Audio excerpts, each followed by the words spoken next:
Bismillahirrahmanirrahim. Assalamualaikum warahmatullahi wabarakatuh. Alhamdulillahirabbil alamin wa bihi nasta'inu ala umuri dunya waddin. Wassalatu wassalamu ala khatamil anbiya'i wal mursalin wa ala alihi wa ashabihi ajma'in. Amma ba'd. Qala ta'ala fi kitabil karim, a'udzu billahi minasy syaithanir rajim. Innamal mu'minuna alladzina amanu billahi wa rasulihi tsumma lam yartabu wa jahadu bi amwalihim wa anfusihim fi sabilillah ulaika humus shadiqun. Bapak-bapak dan Ibu, alhamdulillah pada pagi ini kita di bulan Ramadan, bulan Al-Quran ini bisa melanjutkan kajian tafsir Al-Quran kita, meskipun mungkin tidak urut seperti yang kita rencanakan, tapi ini memang tema sudah ditentukan. Tema hari ini tentang jihad. Kalau judul yang ada di pengumuman adalah jihad bil amwal wal anfus. Seharusnya masih disampaikan oleh Ustaz Buya Suhairi Ilyas. Bapak-bapak dan Ibu mungkin masih ingat ketika ada bapak-bapak di sebelah sini pada Ahad yang lalu pamitan mau berangkat umrah. Ternyata Ustaz Suhairi Ilyas diajak bersama oleh beliau. Nah, mungkin yang hari ini nggak hadir ini sudah pada umroh semua. Hari ini tidak hadir dalam rangka melaksanakan umroh, mudah-mudahan seperti itu ya. Alhamdulillah, Pak Sabar kemarin yang pamitan itu bersama Ibu, kemudian pas Ustaz Suhairi juga pamit pulang juga, diajak serta oleh beliau. Kemudian beliau kirim SMS kepada Pak Mufid atau Pak Furqon bahwa untuk Ahad, 2 Ahad ke depan, Ahad hari ini dan Ahad besok, beliau pamit karena melaksanakan umroh. Jadi itu rezeki dari Allah, tidak disangka-sangka. Karena beliau dengan ikhlas insya Allah memberikan pengajian tafsir di Masjid At-Taqwa ini dengan urut, dan beliau menjelaskan begitu rupa. Ada beberapa yang saya dapatkan dari penjelasan beliau itu sesuatu yang baru, yang mungkin tidak didapat di tempat yang lain, tapi beliau menyampaikan sesuatu yang baru. Jadi itu menarik kajian yang disampaikan oleh Buya Suhairi dari Ilyas itu. Ya, keikhlasan beliau mendapatkan rezeki dari Allah untuk berangkat umroh, sesuatu yang beliau tidak sangka-sangka bisa umroh Ramadan di tahun ini. Jadi alhamdulillah, saya sebagai akar ya, rotannya nggak ada ya akar. Tapi kalau teman-teman Jogja itu biasanya begini, kalau tidak ada akar, rotan pun jadi. Kalau nggak ada akar, rotan pun jadi. Jadi jangan dibalik. Baik Bapak dan Ibu sekalian, ayat yang saya baca tadi dalam surat Al-Hujurat ayat 15, ya ini juga mungkin masih sangat sangat sederhana makalah ini. Saya kutip dari beberapa kitab, termasuk diantaranya saya kutip dari tulisan adiknya Buya Suhairi Ilyas, yaitu Ustaz Yunahar Ilyas. Adiknya menjadi salah satu ketua pimpinan pusat Muhammadiyah. termasuk juga calon kuat menjadi ketua umum pimpinan pusat Muhammadiyah, insyaallah. Dan beliau juga salah satu ketua Majelis Ulama Indonesia, Buya Yunahar Ilyas. Dalam surat Al-Hujurat ayat 15 itu kalau kita hubungkan dengan ayat sebelumnya, yaitu surat Al-Hujurat ayat 15, itu berkaitan dengan orang-orang Islam Bani Asad dari Madinah. Mereka itu adalah orang-orang Badui. Orang-orang Badui itu datang kepada Nabi Muhammad SAW, teriak-teriak dari luar masjid, dari luar rumah, memanggil Nabi Muhammad dengan suara yang keras. Maka surat Al-Hujurat itu kan mengingatkan mereka itu supaya jangan mengangkat suara tinggi-tinggi di hadapan Nabi Sallallahu Alaihi Wasallam. Jangan mengangkat la tarfa'u aswatakum fawqa sautin nabi. Tapi yang menjadi fokus adalah ayat 14. Ayat 14 itu orang-orang Badui itu menghadap Nabi mengatakan, kami beriman. Qalatil a'rabu amanna. Kami beriman. Nah, ketika mereka mengatakan begitu, turun ayat ini, ayat 14 surat Al-Hujurat itu. Ayat 14 surat Al-Hujurat. Qalatil a'rabu amanna. Orang-orang A'rab, orang-orang Badui Madinah itu mengatakan kepada Nabi Muhammad, kami beriman. Kami beriman. Tapi Nabi diperintah oleh Allah, Qul lam tu'minu.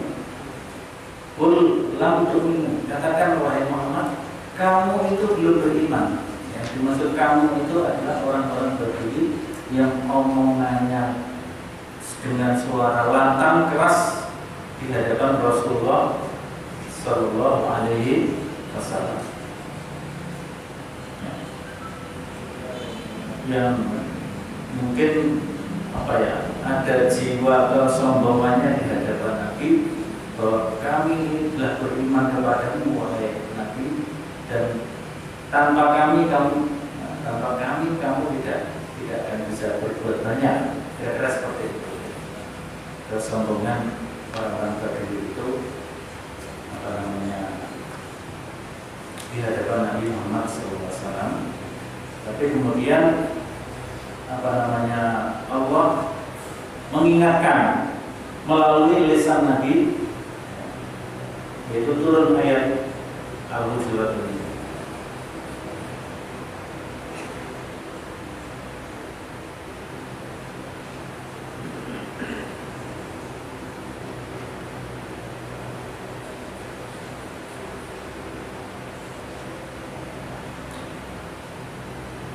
Walakin qulu aslamna, tapi katakanlah kami sudah berislam. Nah, kalau orang-orang Madinah itu, orang-orang Badui Madinah itu, mereka dikatakan bahwa kamu baru Islam, kamu itu baru Islam. Itu artinya mereka sudah melaksanakan, ya mungkin mereka sudah melaksanakan syahadat, pasti sudah, sholat juga insya Allah sudah, puasa mungkin juga sudah, mungkin zakat bagi yang mampu membayar zakat mungkin juga sudah, bahkan hajinya juga sudah. Tapi kok ketika mengatakan amanah dibantah oleh Allah, disuruh mengatakan aslamna, dan dikatakan oleh Allah walamma yadkhulul iman fi qulubikum, dan iman itu belum masuk di dalam jiwa, dalam hati. Wa in tuti'u Allah wa rasulahu la yalittum min a'malikum syai'an. Dan apabila kamu taat kepada Allah dan Rasulnya, yakni dengan cara beriman yang sesungguhnya dalam segala hal, maka la yalitkum min a'malikum, maka Allah tidak akan mengurangi amal-amal kalian itu, yakni pahala dari amal kalian. Innallaha ghafurur rahim, sesungguhnya Allah Maha Pengampun lagi Maha Penyayang. Walaupun sudah berbuat kasar kepada Nabi, mungkin agak berlaku sombong kepada Nabi, tetapi kalau kemudian mereka taat kepada Allah, Allah tidak akan mengurangi sedikit pun pahala ketaatannya. Baru kemudian ayat 15 yang saya baca tadi, yang di dalam makalah itu ada di dalam pembukaan. Innamal mu'minun, sesungguhnya, sungguh, innama itu sebenarnya tidak bisa diartikan sesungguhnya. Sungguh hanya sanya, karena tidak ada lain. Memang kalau di dalam bahasa Indonesia itu agak susah untuk menerjemahkan bahasa Arab ke bahasa Indonesia secara tepat, itu agak susah. Sehingga ya Islam itu ya bahasa Arabnya tetap ada, bahasa Indonesia juga ada. Jangan diganti semua dinusantarakan, Islam Nusantara. Di Indonesia kan semua atau dijawakan semua. Jadi tetap ada nilai-nilai ke apa namanya? Karena bahasa Allah memilih bahasa Arab sebagai bahasa Al-Quran, itu berarti bahasa Arab itu punya kelebihan, punya nilai lebih. Ya bisa kita bayangkan kalau Al-Quran diturunkan dalam bahasa Indonesia. Bahasa Indonesia itu kan tidak ada aturan-aturan yang baku. Kalau kitab, satu ya kitab, dua ya kitab, tiga ya kitab, empat ya kitab, 100 kitab. Kalau bahasa Al-Quran, kalau satu kitabun, kalau dua kitabani, kalau tiga kutubun, ada perubahan. Jadi ada mufrad tunggal, ada ganda, ada jamak. Kalau bahasa Inggris adanya tunggal sama jamak, plural dan singular. Jadi kalau satu book, kalau dua ke atas books. Itu kalau dalam bahasa Inggris. Kalau bahasa Arab, sehingga ada kata yang satu kata, tapi kalau diartikan dalam bahasa Arab atau bahasa Indonesia itu punya banyak makna. Atau banyak istilah, tapi dalam bahasa Indonesianya kadang-kadang cuma satu. Misalnya khair itu artinya baik. Kemudian ma'ruf juga baik, thayyib juga baik. Tapi baik yang bagaimana? Hasan baik, soleh baik. Padahal itu punya makna sendiri. Itulah kelebihan bahasa Arab sehingga dipilih oleh Allah. Innama, sesungguhnya, hanya saja orang mukmin itu hanyalah, sesungguhnya orang mukmin itu hanyalah orang yang alladzina amanu billah, orang yang beriman kepada Allah wa rasulihi, dan rasulnya. Jadi al-mu'minun itu alladzina amanu. Jadi kalau al-mu'minun dengan alladzina amanu berarti berbeda. Ya ayyuhalladzina amanu kutiba alaikumusiyam, dengan ya ayyuhal mu'minun kutiba alaikumusiyam nanti akan berbeda maknanya. Karena kalau al-mu'minun itu tandanya pertama alladzina amanu billahi wa rasulihi tsumma lam yartabu, kemudian dia tidak ragu-ragu sedikit pun dengan imannya itu. Wajahadu bi amwalihim wa anfusihim, dan mereka jihad jihad, berjihad bi amwalihim, dengan hartanya, dengan amwalnya, wa anfusihim, dan dengan jiwanya, jiwa raga, fi sabilillah. Jadi jihad itu merupakan manifestasi dari iman, sehingga bisa diartikan bahwa jihad itu merupakan tanda utama mukmin sejati, atau jihad itu merupakan indikator utama karakter mukmin sejati. Ulaika mushadiqun, dan mereka itulah orang-orang yang benar-benar beriman, benar-benar mukmin. Ini yang disebut mukmin seperti itu.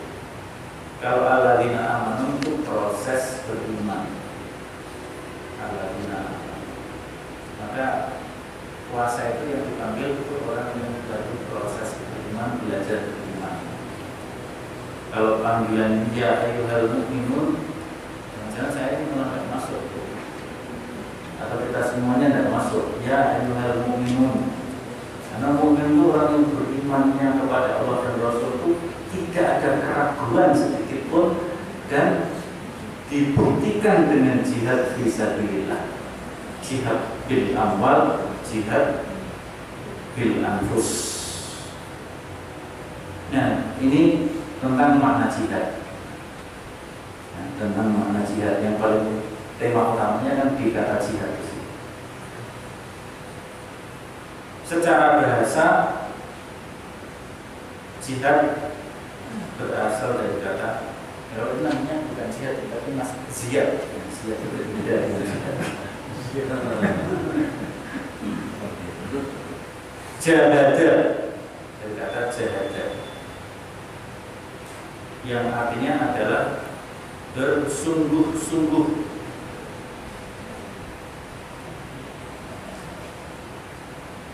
Jahada artinya bersungguh-sungguh, usaha dengan sungguh-sungguh, itu jahada. Kemudian kata jahada ini berubah-ubah. Dalam ilmu bahasa Arab namanya ilmu shorof, perubahan kata. Dari kata jahada bisa timbul kata jihad, bisa timbul kata dalam bahasa fiqh jahada yujahidu, jahada yujahidu. Bisa juga muncul kata ijtahada yajtahidu, ijtihad. Jadi kalau jihad dan mujahadah dan ijtihad. Nah, biasanya orang kemudian memberikan makna secara konotatifnya. Kalau jihad itu adalah berjuang dengan fisik, berjuang dengan segala kemampuan fisik, itu jihad. Perang melawan musuh Allah, musuh Islam. Walaupun nanti kita dalami lagi maknanya. Tapi kalau ijtihad dan kata dasarnya adalah ijtihad, itu adalah bersungguh-sungguh di dalam berpikir. Jadi itu perjuangan secara pemikiran, itu ijtihad.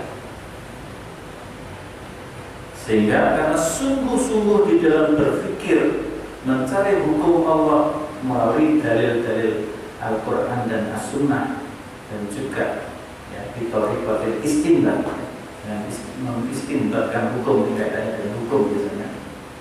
Sehingga Nabi mengatakan, kalau salah, manistahada fa'asoba walahu ajran.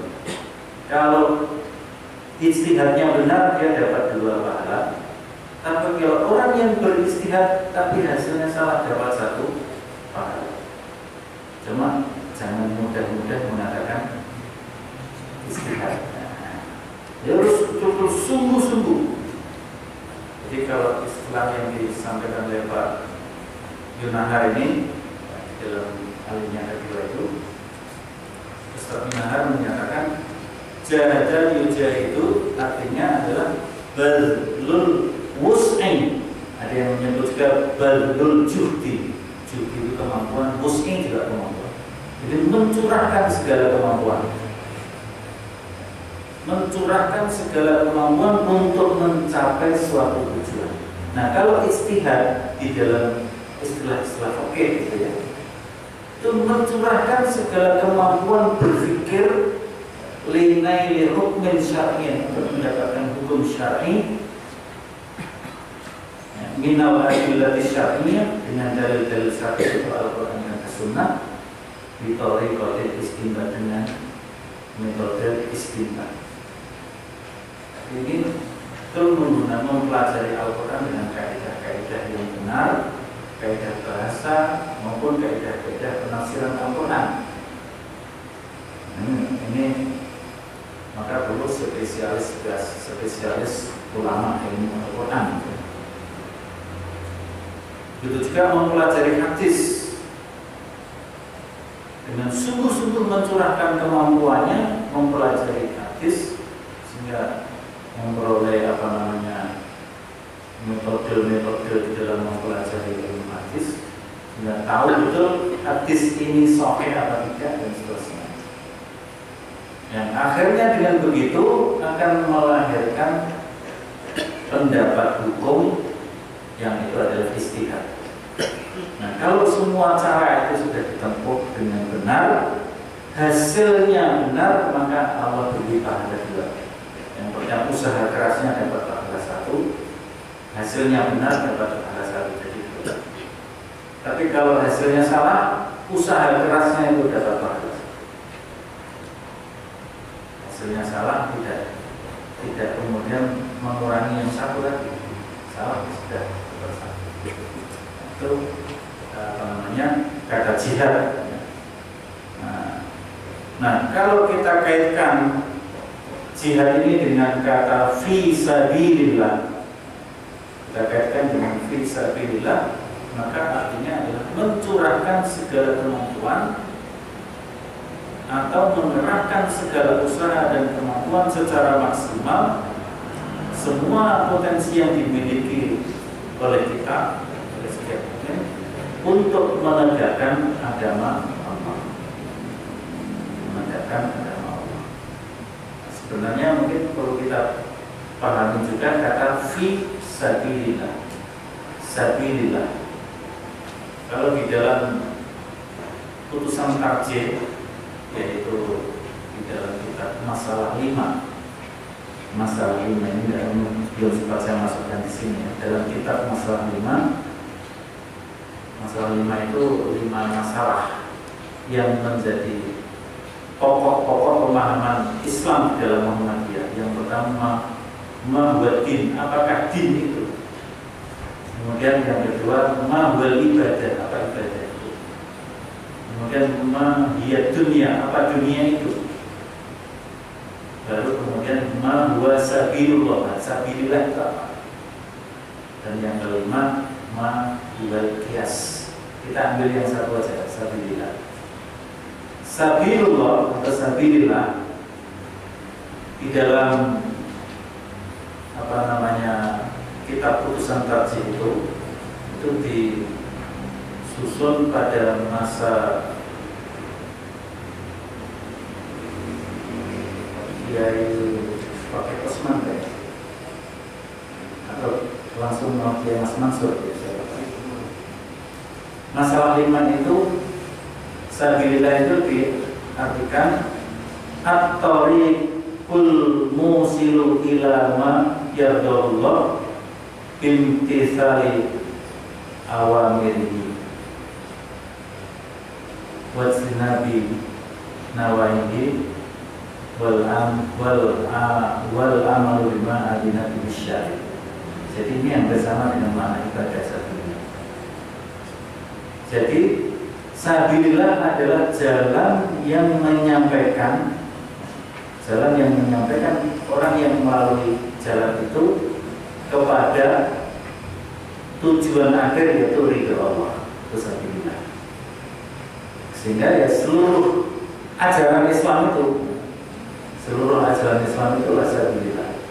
Sehingga kalau jihad fisabilillah adalah perjuangan menegakkan agama dalam kehidupan dunia.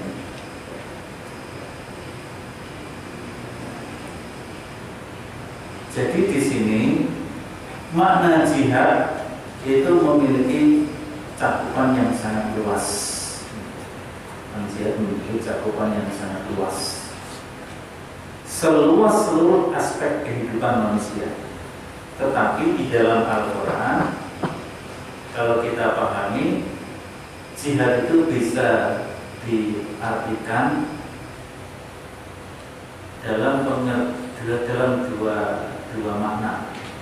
Yang pertama adalah jihad dalam arti luas dan jihad dalam arti sempit, atau jihad dalam arti umum dan jihad dalam arti khusus. Jihad dalam arti umum adalah segala pengerahkan kemampuan, baik harta maupun jiwa raga, untuk menegakkan agama Allah. Nah, terkait dengan jihad bil anfus, menarik juga itu yang Ustaz Bina Haji. Jadi ini beliau membedakan antara jihad bil amwal, antara jihad bil amwal dengan infak fisabilillah. Kalau jihad bil amwal itu mengerahkan segala kemampuan dalam bidang harta, dalam bidang ekonomi. Jadi kita punya harta, kita curahkan harta yang kita miliki ini untuk lillahi kalimatillah. Itu jihad bil amwal. Beliau mencontohkan adalah sahabat Umar bin Khattab yang menyerahkan separuh hartanya untuk jihad fisabilillah. Dan mencontohkan lagi Abu Bakar As-Siddiq radhiyallahu anhu yang menyerahkan seluruh hartanya untuk jihad fisabilillah. Kalau sekedar menyisihkan sedikit harta untuk infak, itu namanya baru infak fisabilillah. Belum jihad bil anfus, bil amwal, belum jihad bil amwal. Nah, kalau jihad bil amwal itu harta kita fokuskan di sana, bisa separuh, bisa 2/3, atau seperti Abu Bakar semuanya diserahkan. Kalau cuma menyisihkan, itu baru namanya infak fi sabilillah. Kalau infak itu kan tidak ada batasannya. Meskipun demikian,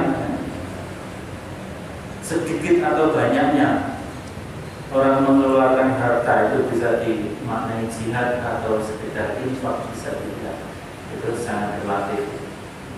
Kalau orang kemampuannya, ya, orang yang memang kekayaannya sedikit, difokuskan semuanya, dan itu sudah merupakan pengerahan segala kemampuan yang insya Allah itu sudah jihad fisabilillah dengan keikhlasan. Jadi ini makna jihad itu, kalau kita baca dari berbagai ayat Al-Quran, ada jihad dalam makna luas, sehingga kalau kita implementasikan jihad dalam arti luas ini, ya seluruh aktivitas hidup kita dalam rangka mencari ridha Allah, dalam rangka menegakkan agama Allah, dalam rangka menolong agama Allah, itu adalah jihad fisabilillah, baik itu bil amwal maupun bil anfus. Ya, bil amwal misalnya kita sediakan harta kita punya tanah, kita serahkan tanah kita wakafkan untuk kepentingan perjuangan umat Islam, wakafkan untuk masjid, untuk madrasah, dan untuk kepentingan umum, kepentingan umat secara umum. Itu sudah termasuk jihad bil amwal. Tapi juga mewakafkan diri kita,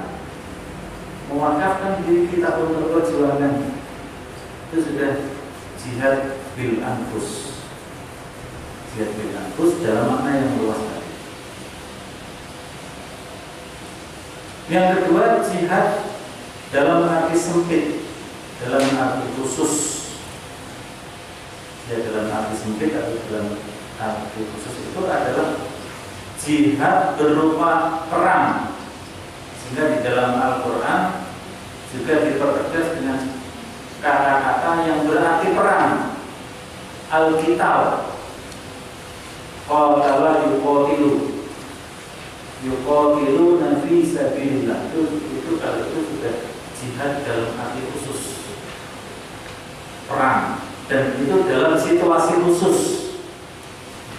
Jihad dalam arti perang adalah dalam situasi khusus. Ya mungkin kalau di negara kita dulu waktu masa perjuangan revolusi, masa revolusi kemerdekaan, dan mengusir penjajah yang kafir, nah, itu sudah termasuk jihad fisabilillah. Kalau niat kita adalah untuk supaya tegaknya juga agama Allah.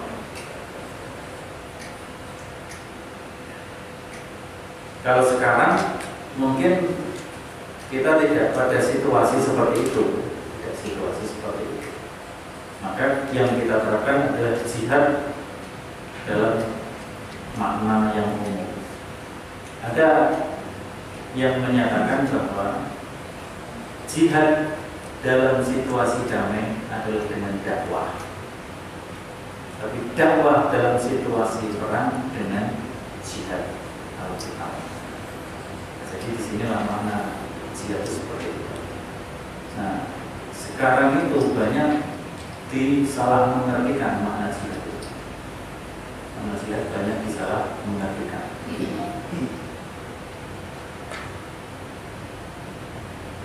Ada yang membuat istilah jihad dan terorisme.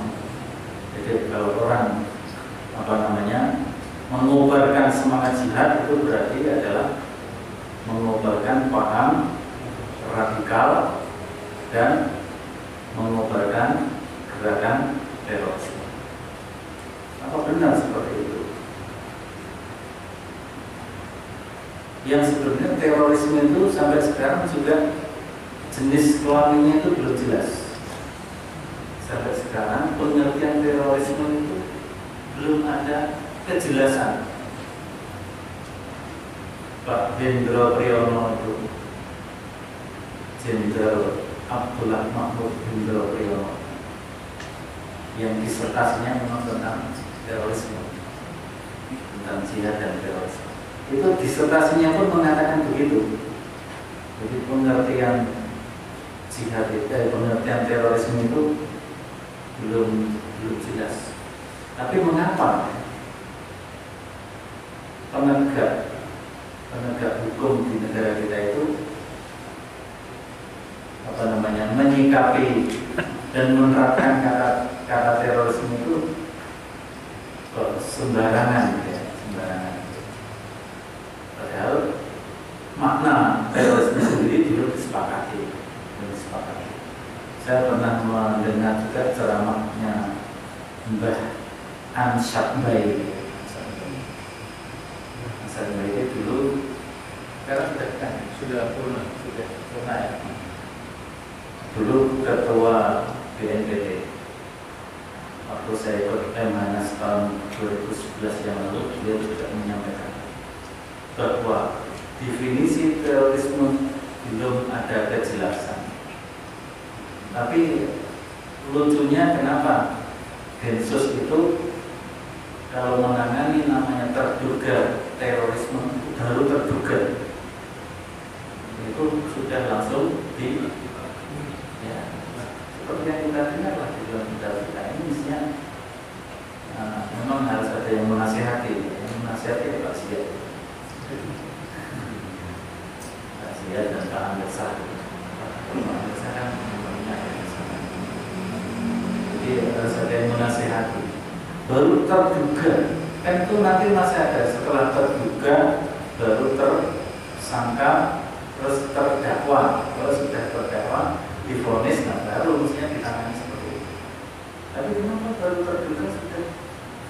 Ini mungkin memang ada konspirasi asing.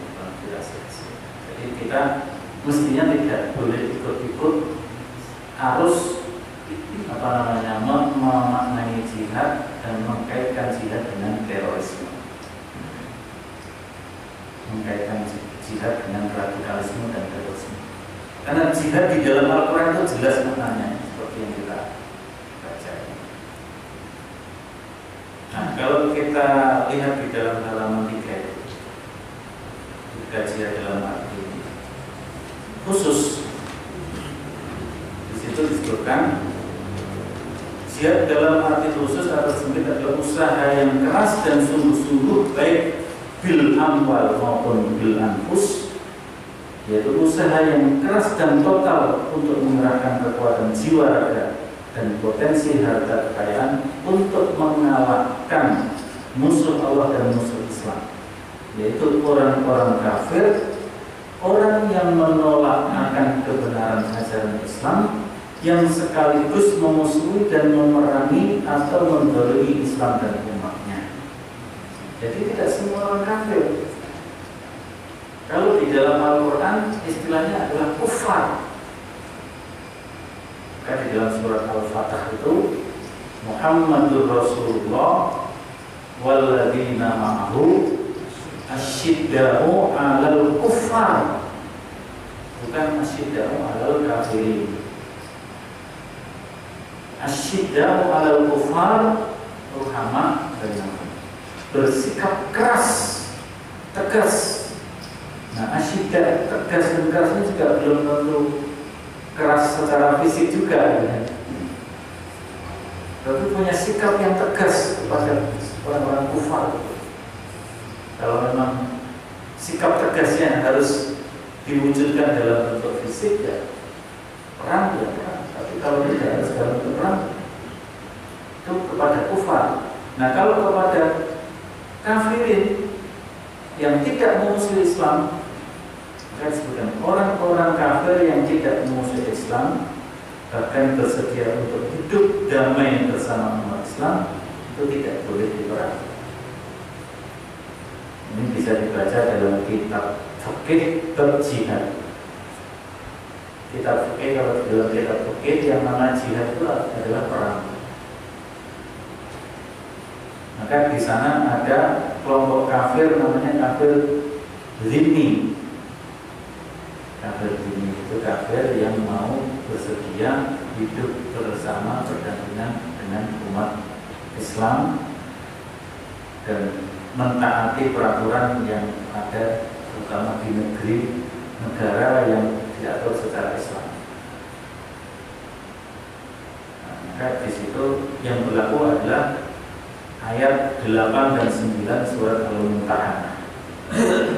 Dalam surat Al-Mumtahanah itu la yanhaakumullah 'anil ladzina lam yuqatilukum fid-din wa yukhrijukum min diyarikum an tabarru wa tuqsitu ilaihim.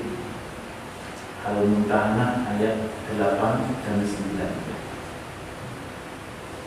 La yanhaakumullah, Allah tidak melarang kalian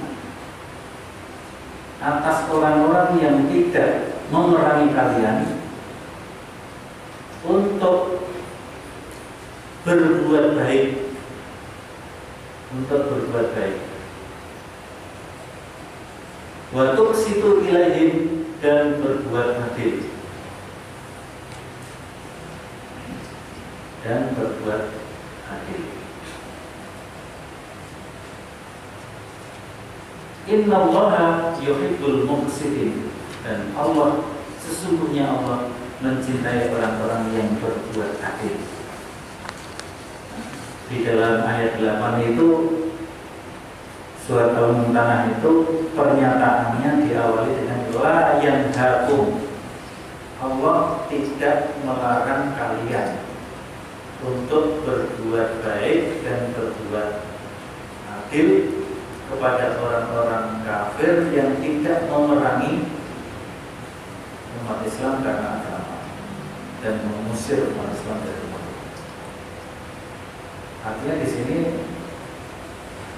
kok tidak pakai Allah memerintahkan untuk berbuat baik dan berbuat adil, tapi kok pakai Allah tidak melarang kalian untuk tidak berbuat untuk berbuat baik dan berbuat adil. Bahasanya kan menarik ini. Menggunakan bahasa Allah tidak melarang.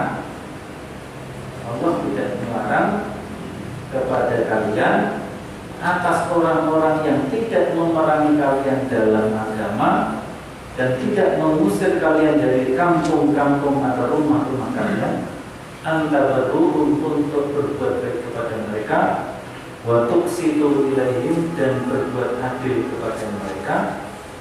Sesungguhnya Allah mencintai orang-orang yang berbuat adil. Ini artinya kalau Allah mengatakan tidak melarang, artinya ini kan boleh berarti. Boleh. Kenapa boleh ya? Karena pada orang non-muslim itu tetap, orang kafir itu, umat Islam tetap harus waspada dan hati-hati. Jadi kita berbuat baik juga dengan kewaspadaan dan berhati-hati. Sehingga kalimatnya tidak Allah memerintahkan, tapi Allah tidak melarang. Tapi di akhirnya kan ada kata-kata innallaha, sungguh Allah yuhibbul muqsitin, mencintai orang-orang yang berbuat adil. Artinya memang berbuat adil, berbuat baik kepada kaum non-muslim yang tidak memerangi umat Islam karena agama dan tidak mengusir umat Islam dari kampung-kampung yang tidak melakukan pembasmian etnis. Itu kita tetap mengupayakan untuk selalu berbuat baik dan berbuat adil kepada mereka, meskipun tetap harus berwaspada. Karena kalau tidak waspada, tidak hati-hati, tidak menyiapkan suatu kekuatan, ya bisa jadi mereka menjadi musuh dalam seumur. Kemudian umat Islam lalai, ya seperti Islam di Eropa. Islam di Eropa pada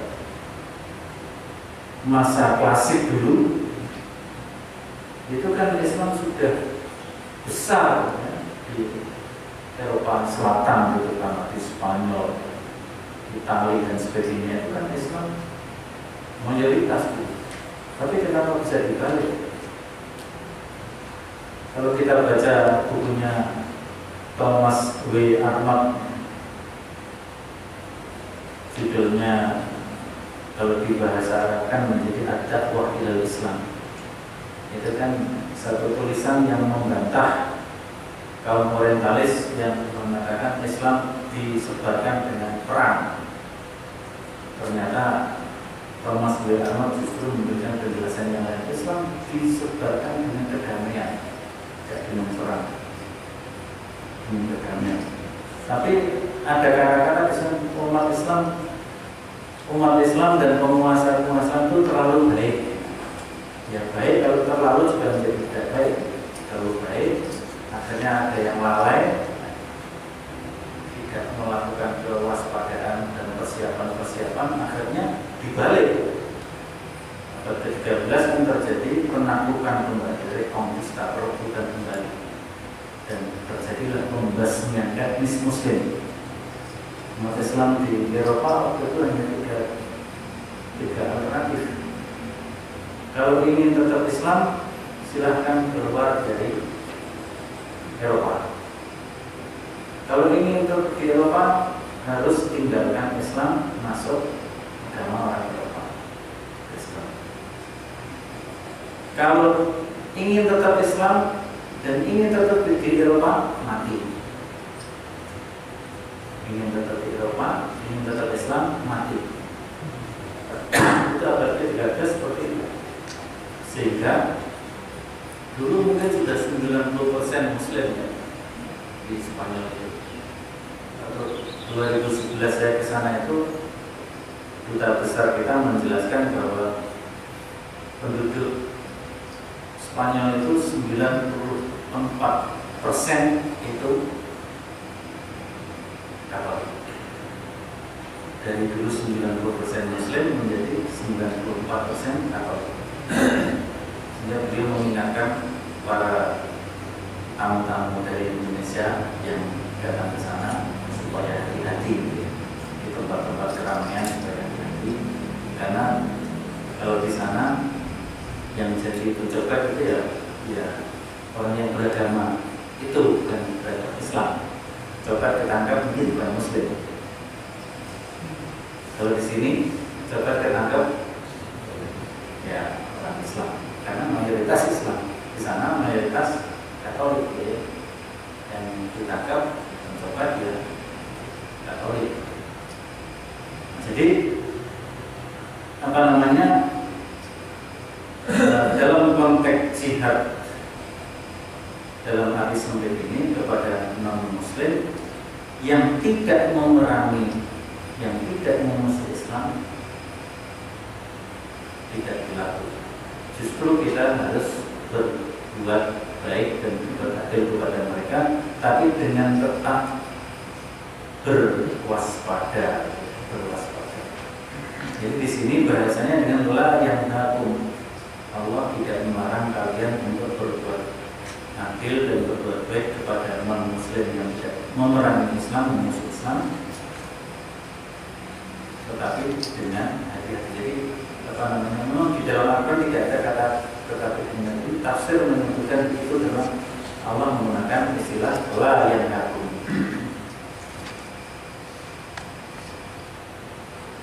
Jadi apa namanya, jihad di dalam Al-Quran kalau kita perhatikan ya seperti itu, ada dua maknanya. Nah, terlepas dari makna sempit dan makna luas, jihad itu merupakan karakter atau kepribadian, tanda utama seorang mukmin sejati itu ya.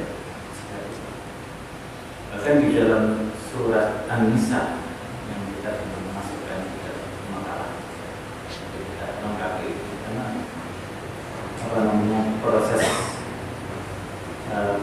Buya Suhairi berangkat itu juga mendadak, itu kita kan tidak tahu. Tiba-tiba ketika ada bapak-bapak yang sepuh di sini, Mas Renat, berikutnya di sini beliau menyampaikan pamit akan berangkat umroh ya. Dan ternyata beliau berangkat mengajak Ustaz Suhairi, ya otomatis harus mengganti bicara. Bulan juga saya sedang ada tugas banyak di kampus, sehingga banyak ayat yang penting belum dimasukkan. Dalam surat An-Nisa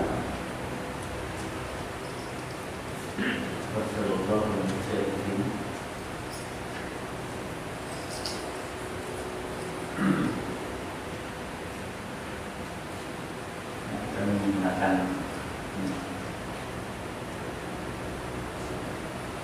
jadi Allah mengatakan di dalam surat An-Nisa yang pertama ayat 95 disebutkan la yastawil qa'iduna minal mu'minina ghairu ulil darari wal mujahiduna fi sabilillahi bi amwalihim wa anfusihim. Jadi pertama Allah mengatakan tidak sama orang mukmin yang duduk-duduk tengok-tengok, kalau bahasa Jawa ya, duduk santai. La yastawil qa'iduna minal mu'minin. Bahasa Betawinya apa teman-teman? Ya sulit duduk santai, kumpul-kumpul kira-kira begitu ya. Orang mukmin kok kumpul-kumpul padahal ada tantangan besar ya. Jadi Allah mengatakan tidak sama orang yang kumpul-kumpul santai, duduk santai, tapi dia tetap orang beriman, padahal tidak ada uzur apa-apa, dengan orang mukmin yang mujahiduna fi sabilillah bi amwalihim wa anfusihim. Jelas. Jadi apa namanya? Orang mukmin, ciri orang mukmin yang sesungguhnya dia harus melakukan jihad fi sabilillah. Maka kalau teroris, jihad itu artinya teroris, mujahid itu adalah teroris, berarti orang mukmin itu semuanya teroris.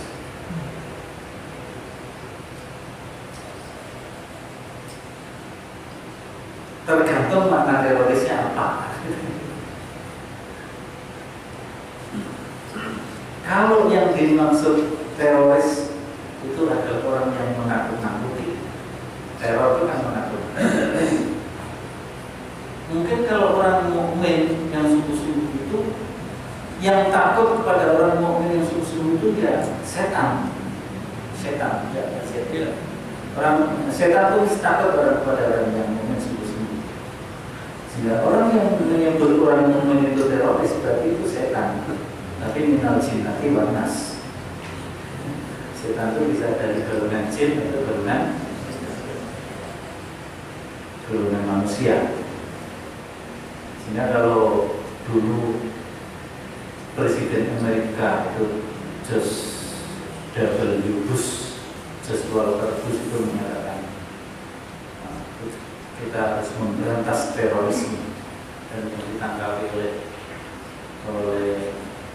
George Bush itu adalah pejuang-pejuang Muslim. Ya berarti memang ya istilah teroris itu dimunculkan oleh minasyaitonir rajim. Karena begitu. Sehingga ya itu maknanya. Maka kita tidak memaknai jihad itu dengan teror. Justru jihad itu dalam arti yang luas adalah perjuangan menegakkan agama Allah, dan agama Allah itu adalah menghidupkan manusia, memberdayakan dan menghidupkan manusia melalui akidah tauhid, akhlak yang mulia dan seterusnya. Meskipun demikian, Islam tidak memaksakan kepada semua orang untuk berislam, la ikraha fiddin. Jadi Allah mengatakan orang yang duduk-duduk santai, orang beriman tapi kok duduk-duduk santai, padahal tantangan umat itu sangat besar. Allah katakan itu tidak sama dengan orang mukmin yang mujahidun fi sabilillah, yang jihad fi sabilillah. Ditegaskan di dalam lanjutan ayatnya, faddalallahu mujahidina bi amwalihim wa anfusihim alal qa'idina darajah. Allah melebihkan, mengutamakan dan melebihkan, memuliakan orang-orang mukmin yang mujahid, yang berjuang di jalan Allah dengan harta dan jiwanya di atas orang-orang yang duduk-duduk santai. Orang yang beriman tapi duduk-duduk santai, derajatan, diangkat lebih derajatnya. Allah melebihkan orang-orang yang berjihad dengan harta dan jiwa mereka atas orang-orang yang hanya duduk, itu satu tingkat derajatnya. Ada satu kelebihan. Kalau orang yang duduk itu adalah orang yang udur, duduk karena udur, maka satu tingkat derajat. Tapi kalau orang yang duduk itu bukan orang yang udur, ya itu lebih tinggi, sangat. Jadi seperti itu. Wa kullan wa'adallahu al-husna wa faddalallahu al-mujahidina 'ala al-qa'idina ajran 'azima. Jadi diulang lagi oleh Allah, wa faddalallahu al-mujahidina 'ala al-qa'idina ajran 'azima. Jadi orang yang mukmin yang jihad fi sabilillah mencurahkan, kalau kita punya tenaga ya kita curahkan tenaga kita untuk Islam. Kita punya pikiran, kita punya kemampuan berpikir, memiliki keahlian, memiliki kecerdasan dan keterampilan, kita curahkan kecerdasan keterampilan kita untuk melari kalimat kita. Maka itulah Allah mengatakan fadlul mujahidina alal qa'idina ajran azima, dengan pahala yang sangat agung, pahala yang sangat besar. Di sini jihad fisabilillah adalah karakter seorang mukmin sejati.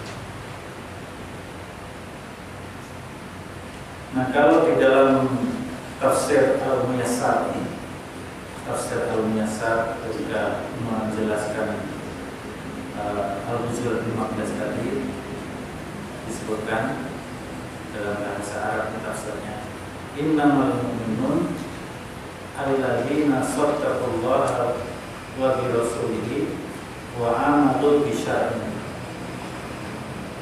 Orang mukmin yang sungguh-sungguh, yang sejati itu adalah orang yang membenarkan ajaran Allah dan Rasulnya dan mengamalkan syariatnya. Semalam yartabu, kemudian tidak ragu-ragu fi imanihim, dengan keimanannya sedikitpun, wa badalu nafaisa amwalihim wa arwahihim fil jihadi fi sabilillah, dan mencurahkan segala kemampuan harta dan nyawanya, arwah nyawa jiwa, fil jihadi fi sabilillah, di dalam jihad fi sabilillah, wa ta'atihi wa ridwani, dan mentaati Allah dan mencari ridhonya. Ulaika humus shadiqun, mereka itulah orang-orang yang benar-benar fi imanihim, keimanannya. Jadi mukmin sejati harus dibuktikan dengan jihad, baik jihad dalam makna luas karena kondisi kita jihadnya harus seperti itu, tapi dalam kondisi yang sangat khusus kita harus berangkat jihad fisabilillah secara fisik, angkat senjata, dan memang itu tugas kita di situ, ya. Ini juga merupakan kepribadian dari mukmin sejati. Sehingga ayat ini diperkuat oleh ayat-ayat yang lain. Misalnya dalam surat Al-Imran ayat 140, Allah menyebutkan am hasibtum an tadkhulul jannata walamma ya'lamillahu alladziina jahadu minkum wa ya'lamas shabirin. Apakah kamu mengira kamu akan masuk surga begitu saja, padahal belum nyata bagi Allah orang-orang yang berjihad? Padahal ya, artinya tidak ditutup untuk berjihad.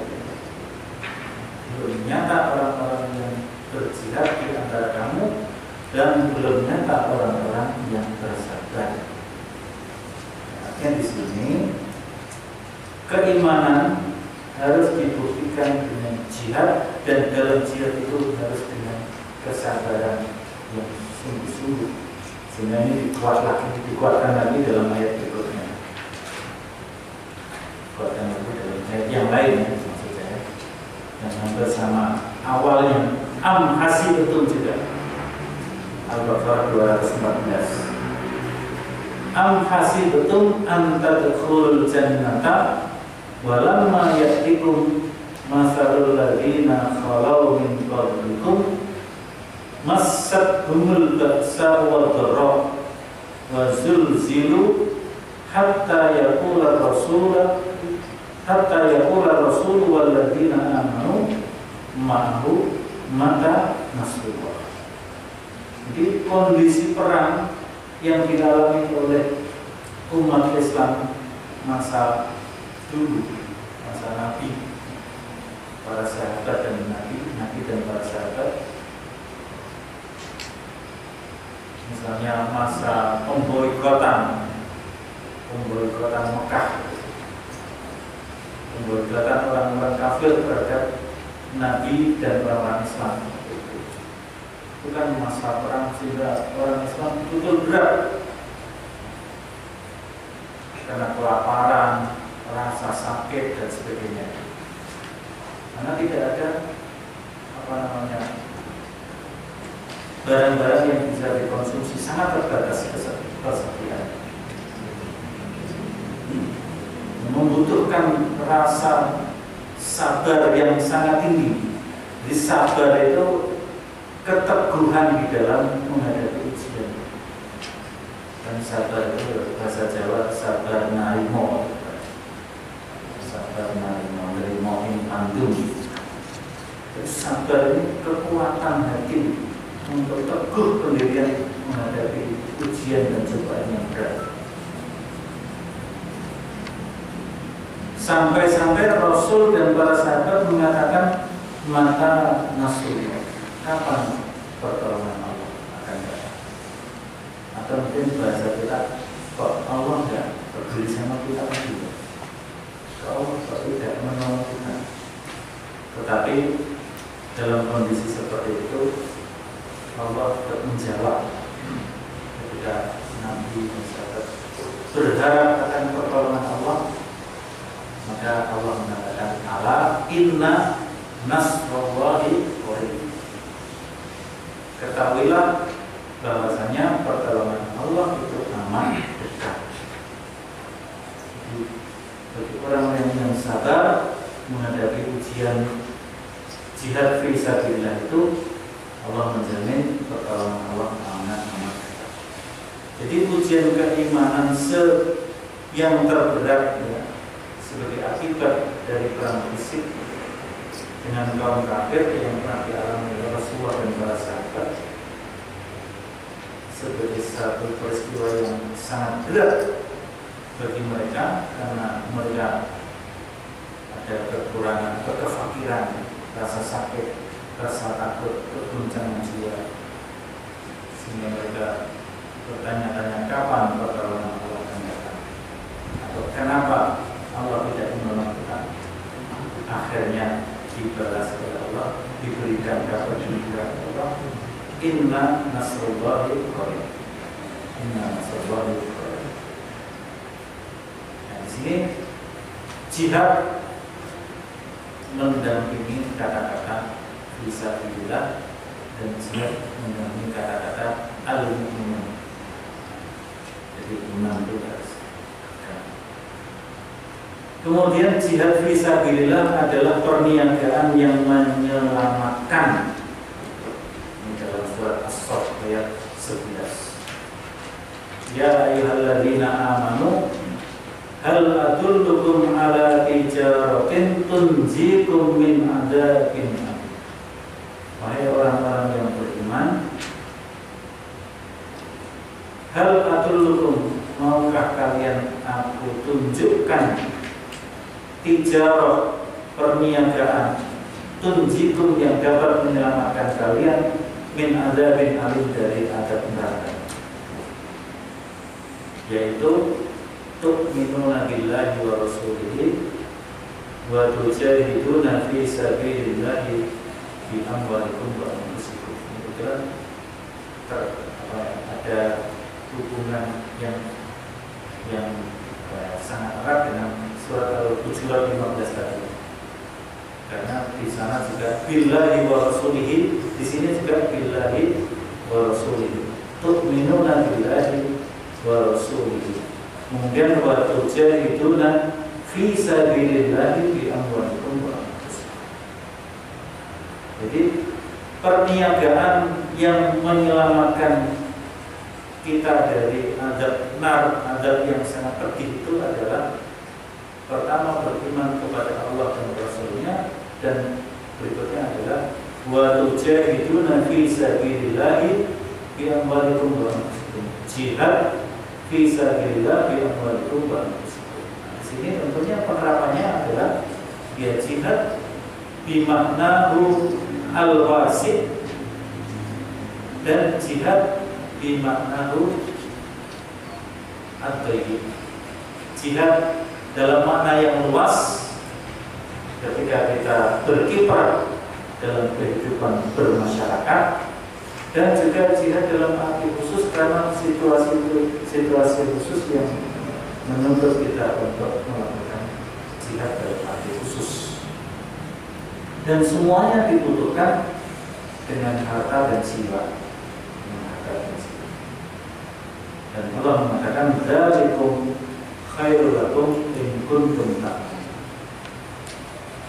Dan yang demikian itu lebih baik bagi kamu jika kamu mengetahui. Nah, kalau kita lanjutkan ayat berikutnya, bentuk penyelamatan itu seperti apa?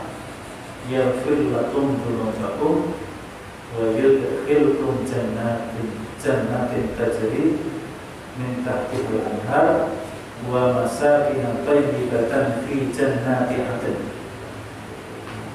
Dzalikal fawzul 'adzim. Ini balasan di akhiratnya. Balasan di dunianya, penyelamatan di dunianya, nasrun minallah wa fathun qarib wa basyiril mu'minin. Jadi keselamatan itu memang yang diutamakan, keselamatan di akhirat, adab yang penting. Tapi juga keselamatan di dunia berupa nasrun minallah, pertolongan dari Allah, wa fathun qarib, dan kemenangan yang dekat.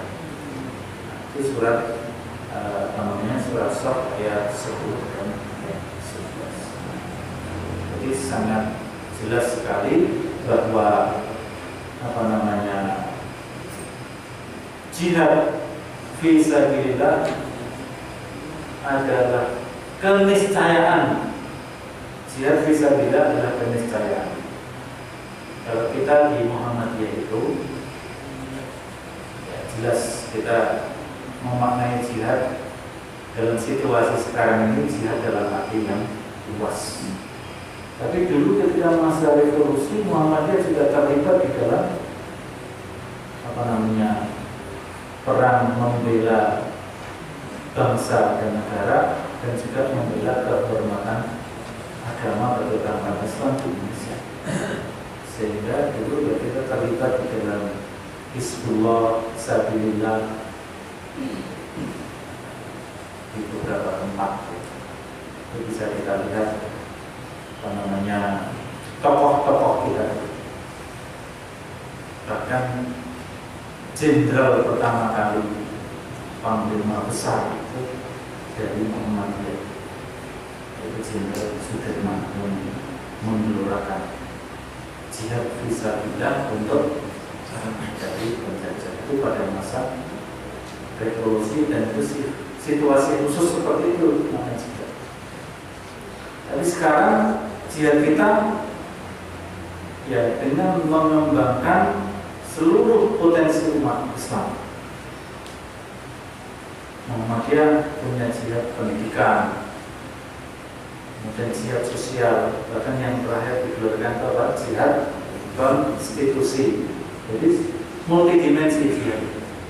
Tapi semuanya harus dilaksanakan dalam rangka lillahi kalimatillah, untuk menegakkan kalimat Allah di muka ini.